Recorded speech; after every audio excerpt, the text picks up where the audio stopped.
How to stop blue jays from attacking a cat. Blue jays are one of many types of birds that can be a nuisance in a residential setting.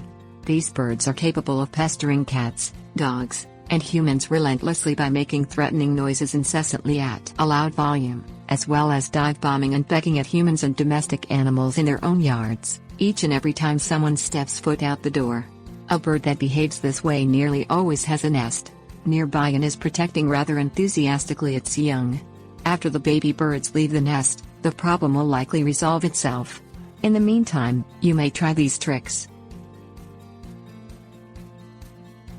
Things you will need.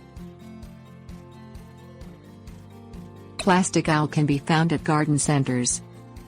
Shiny objects that blow in the wind, old CDs hanging from strings, strips of mylar windmills.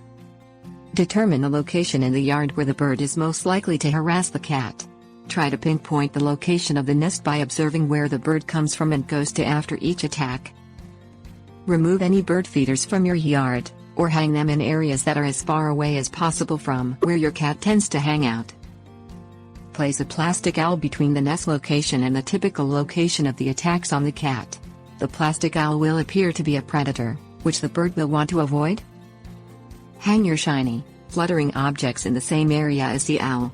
You might need to hang these objects in a perimeter around an area for the cat, attempting to make a buffer zone between the bird and the cat. The shiny objects will catch the sunlight and reflect it in an unpredictable manner, making it difficult for the bird to determine whether the object is a potential threat. Therefore, the birds will wish to avoid them.